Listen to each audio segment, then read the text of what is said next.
말씀의 제목으로 함께 은혜의 말씀을 나누고자 합니다. 저는 지난 몇 주 전부터 해서 두 번에 걸쳐서 열매 맺는 신앙인과 또 열매 맺는 신앙인의 유익 그리고 그 결과에 대하여 말씀을 함께 나누었습니다.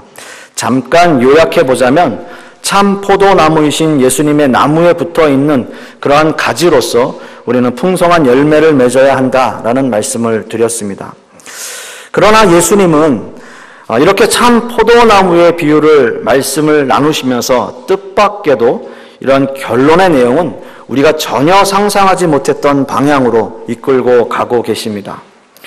오늘 읽은 본문의 말씀처럼 세상이 너희를 미워하면 이라는 말씀으로 시작되고 있는 것이죠. 세상이 너희를 미워하면 과연 그 당시의 제자들은 예수님의 이 말씀을 어떻게 받아들였을까요? 물론 예수님을 3년이나 따라다녔고 또 예수님의 제자들은 당시의 유대 종교 지도자들이나 바리새인들 같은 무리들이 예수님을 배척하고 예수님을 죽이려 했던 사건들을 통해서 어느 정도는 이해할 수 있는 말씀이라고 생각할 수도 있습니다. 그러나 그것은 일부분의 사람들이었고요. 그 당시에 수없이 많은 군중들은 예수님을 환호하며 예수님을 따라다녔고요. 세상이 우리를 미워할 것이다 라는 생각보다는 오히려 세상이 예수님을 지금 원하고 있는 것이 아닌가라고 생각할 수 있는 그러한 상황이었다라고 하는 것이죠. 그렇게 예수님의 제자들은 예수님께서 이끄시는 나라에서 높은 자리를 차지하려고 애쓰는 모습도 우리는 성경을 통해서 볼 수 있었습니다. 세상적으로 자신들도 권력과 힘을 얻으려 한 것이었죠.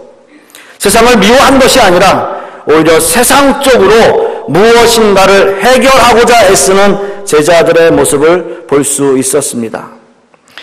예수님이 예루살렘 성에 나귀를 타고 입성하시는 모습을 한번 보십시오. 수많은 사람들이 호산나 호산나 다윗의 자손이여 라고 외치고 있었습니다. 예루살렘에는 유월절을 지내기 위해 많은 사람들이 모여들고 있었고요. 예수님께서 마음만 먹으신다면 수많은 군중들을 일으켜서 이스라엘의 영광을 회복할 수 있는 분위기가 되고 있었습니다. 어찌 보면 세상은 간절히 예수님을 원하고 있었죠. 십자가의 죽음이 아니라 세상적인 왕, 세상적인 통치자, 해방자를 지금 그들은 원하고 있었던 것입니다. 하지만 예수님은 세상이 원하는 대로 하지 않으십니다. 세상이 원하는 일, 세상이 좋아하는 일, 또한 세상이 예수님을 따라하려고 하는 이러한 모든 일들을 배제하고 계셨던 것이죠. 뜻밖에도 예수님께서 선택하신 것은 곧 십자가의 길이었습니다. 현 시대를 살아가고 있는 우리에게 오늘 이 본문의 말씀이 마음에 확실하게 다가오지 않을 수도 있어요. 왜냐하면 수많은 신앙인들이 세상이 미워하는 일을 하고 있지 않기 때문인 것이죠. 오히려 세상과 타협점을 찾고 어떻게 하면 세상과 잘 어우러져서 살아갈 수 있을까 생각하면서 살기 때문입니다. 마치 이런 생각들이 세상 사람들에게 기독교를 더 친근하게 만든다라고 생각하고 있는지도 모르겠어요.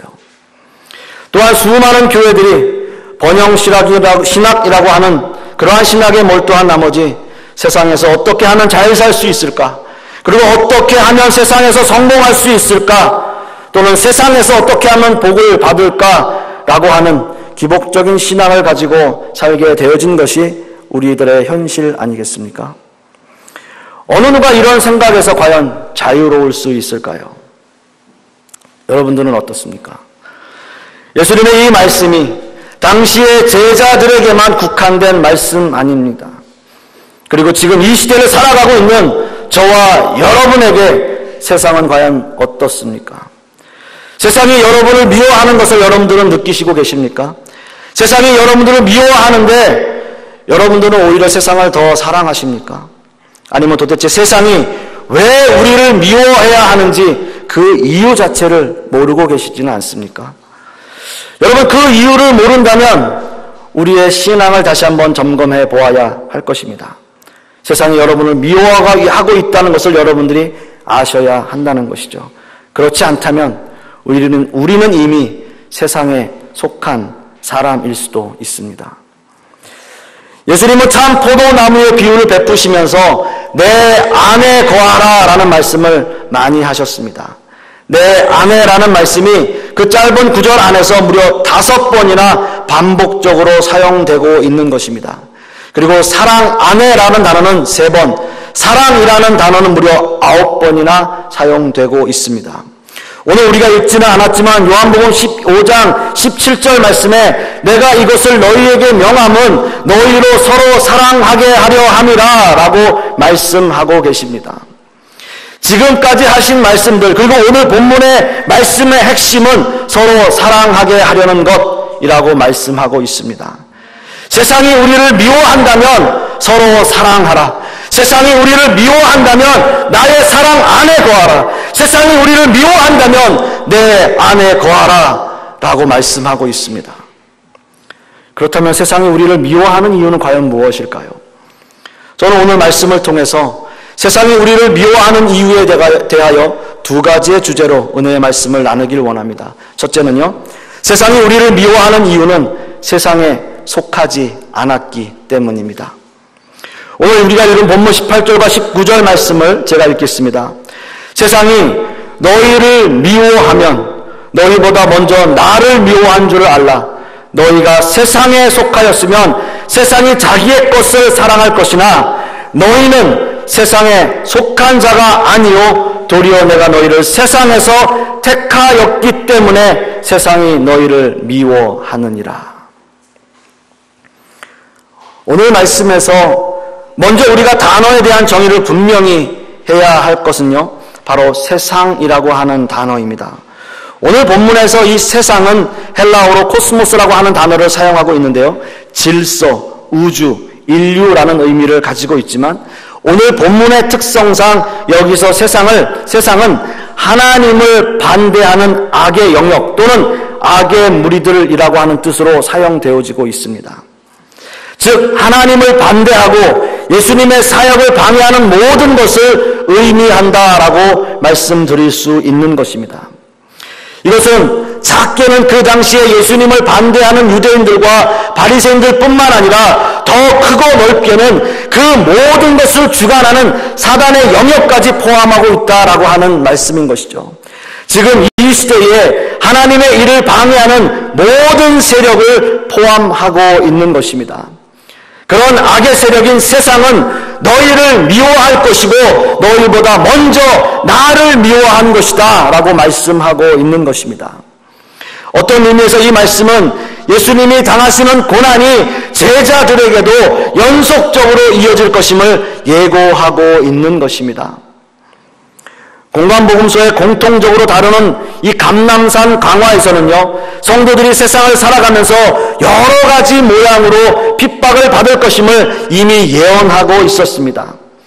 대표적인 구절이요, 마태복음 24장 9절 말씀인데요, 그때에 사람들이 너희를 환난에 넘겨주겠으며 너희를 죽이리니 너희가 내 이름 때문에 모든 민족에게 미움을 받으리라 라고 말씀하고 있습니다. 물론 예수님의 감람산 강화의 말씀이 그 당시에 예루살렘의 멸망을 선포하시며 많은 사람들이 핍박을 받을 것이라는 말씀이기도 하지만 이 말씀이 확대 해석되어지면 말세의 지마를 살아가는 모든 믿는 사람들에게 가해지는 핍박을 예고하시는 말씀이기도 한 것입니다. 그런데 여러분, 우리는 핍박이라고 얘기하면 마치 물리적인 핍박만 생각할 수 있는데요, 여러분 그렇지 않습니다. 우리가 감옥에 가고 감옥에 끌려가서 고문을 당하고 이런 것만이 핍박이 아니라는 겁니다. 이제 사단의 세력은 그런 방법뿐만이 아니라 믿는 자들을 넘어뜨리기 위해서 더 교묘한 방법을 사용하고 있다는 거예요. 이것이 사단의 계략인지 알 수 없을 정도로 우리의 환경과 문화와 사상 속에서 우리를 침투해 오고 있다라고 하는 겁니다. 예를 들자면요, 지금까지 계속 화제의 회자가 되고 있는 동성애 문제 같은 거예요. 심지어는 동성애 목사까지도 인정하는 그러한 시대를 우리는 지금 살아가고 있다라는 겁니다. 내가 거기에 관심이 없다라고 해서 나는 안전하다 그렇게 말할 수 없습니다. 또한 종교다원주의, 마치 기독교만 독단적인 모습을 보이는 것이 그것이 마치 시대에 뒤떨어진 것처럼 보이는 것이요. 또 포스트 모더니즘, 모든 것이 용납되고 인정되는 사회, 또 가장 위험한 인간 존중 사상, 휴머니즘이라고 우리가 이야기하는 것이요.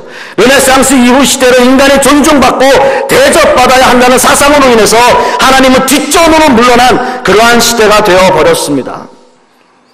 문명의 발달로 인해서 스마트폰 여러분 다 사용하시잖아요.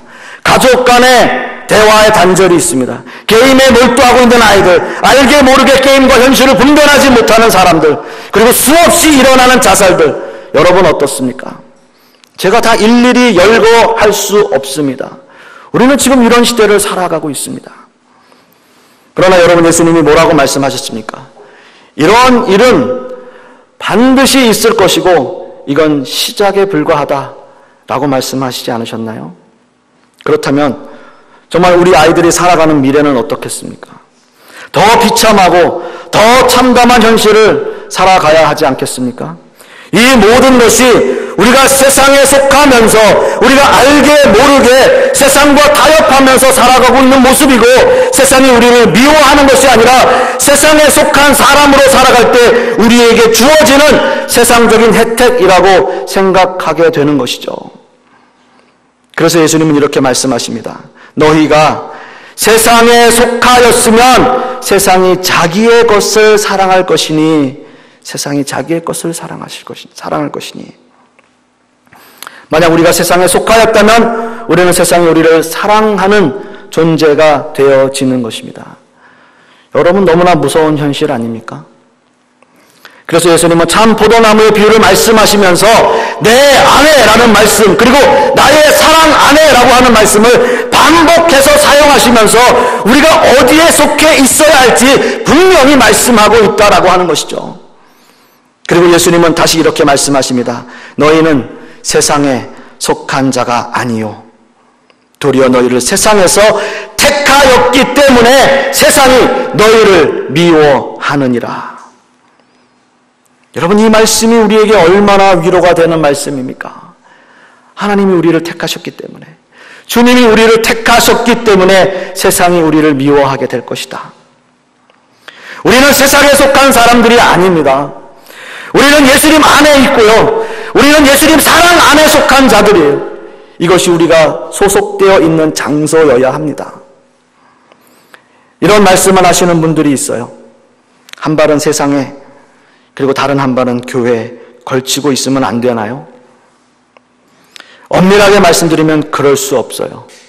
세상에 속해 있다면 그것은 이미 하나님 앞에 속해 있지 않다라는 거예요.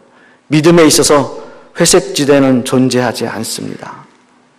믿음이 없는 남편이 우스갯소리로 당신 치맛자락 붙잡고 천국 가지 뭐, 그런 일은 없어요. 믿음은 각자에게 있는 겁니다. 믿음은 천국을 가고요, 믿지 않으면 지옥에 가게 되어 있습니다. 혹시 하나님이 계실지도 모르니까, 아니면 혹시 있을지 모르는 천국이 있을지도 모르니까 교회라도 나가야 혹시 구원받지 않을까? 이렇게 생각하신다면 그건 오해입니다. 빨리 믿음으로 돌아서십시오. 그렇게 해서는 천국에 갈 수 없습니다. 천국은 주님을 나의 구주로 영접하고 주님이 나의 구주이심을 진실하게 고백하는 사람만이 갈 수 있는 곳이 천국입니다. 여러분 믿으십니까? 또한 오늘 본문 말씀에서 주님은 우리가 어떻게 예수님 안에 거하게 되었는지 분명히 밝히고 계세요.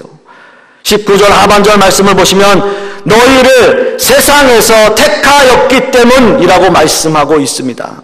이 말씀에서 세상에서는 세상으로부터라고 번역해도 무관합니다. 사실상 우리는 아담의 범죄로 말미암아서 본질상 진노의 자녀들이었습니다. 따라서 우리는 자력으로 하나님을 찾을 수도 없고 하나님을 만날 수도 없는 그러한 존재였어요. 우리는 우리의 죄악의 문제를 우리 스스로 해결할 수 없는 그러한 존재들이었습니다. 오직 우리를 구원하실 수 있는 분은 예수 그리스도 한 분밖에는 없어요. 그분이 우리를 택하여 주셨기에 우리는 세상에 속하지 않았으며 세상은 우리를 미워할 수밖에 없게 된다는 것입니다. 세상이 우리를 미워하는 것은 우리가 부족해서 못나서가 아닙니다. 우리가 받은 은혜로 말미암아서 자신들은 이해할 수 없는 세상보다 더 크고 아름다운 삶의 가치를 가지고 우리가 살아가고 있기 때문인 것이에요. 이것은 세상적인 교만이 아닙니다. 오히려 겸손입니다. 그리고 사랑입니다. 이렇게 예수님 안에 거하는 모든 자들에게 한결같이 나타나는 그 사랑이 우리 안에 있기 때문입니다. 사랑하는 성도 여러분, 우리는 진정으로 예수님 안에 속한 자들이어야 합니다. 이것은 우리가 얻은 노력의 대가가 아니에요. 세상 가운데 있었던 우리를 세상에서 꺼내어서 하나님께 속한 자로 옮겨 놓으신 겁니다. 이것은 완전한 우리의 신분의 변화이며 주님의 은혜의 결과입니다. 사랑하는 성도 여러분, 결코 우리에게 회색지대는 있을 수 없습니다. 여러분 어디에 속하셨습니까? 여러분 간절히 소원하기는 예수님 안에 거하고 예수님 사랑 안에 거하는 우리 모든 성도님들이 되실 수 있기를 간절히 소원하겠습니다. 이제 마지막 두 번째로는요, 세상이 우리를 미워하는 이유는 하나님을 미워하기 때문이에요. 오늘 이거 본문 23절과 24절 말씀을 보시면 나를 미워하는 자는 또 내 아버지를 미워하느니라.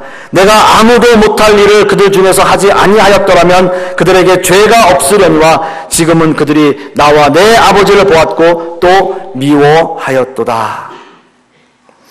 세상은 하나님께 속해 있는 모든 것을 다 미워합니다. 오늘 읽은 본문 20절 말씀에도 사람들이 나를 박해하였은즉 너희도 박해할 것이요 라고 말씀하고 있습니다. 당시에 많은 유대인들과 바리새인들은 예수님을 핍박하였습니다. 그 핍박의 절정은 아마도 십자가의 사건일 것입니다. 당시에 사람들은 예수님을 죽이기까지 핍박하였던 것이죠. 그리고 그 핍박은 제자들에게도 동일하게 적용되고 있었습니다. 이렇게 제자들이 받은 핍박은 결국 예수님에 대한 핍박을 의미하고 있습니다. 사도행전 9장 4절 말씀에 예수님을 묻는 자들을 핍박하려고 다메섹으로 가는 사울에게 예수님이 나타나셔서 사울아 사울아 어찌하여 나를 핍박하느냐라고 말씀하고 계십니다. 당시에 사울은 예수님을 믿는 자들을 핍박하러 떠난 것임에도 불구하고 예수님은 이것이 나를 핍박한 것이다 라고 말씀하고 있는 거예요. 그렇습니다, 여러분. 세상이 우리를 핍박하고 미워하는 이유는 세상이 하나님을 미워하기 때문이에요. 그리고 세상은 왜 하나님을 미워하는 것일까요? 세상은 근본적으로 하나님의 말씀을 따르거나 하나님의 뜻에 순종할 수 없기 때문입니다.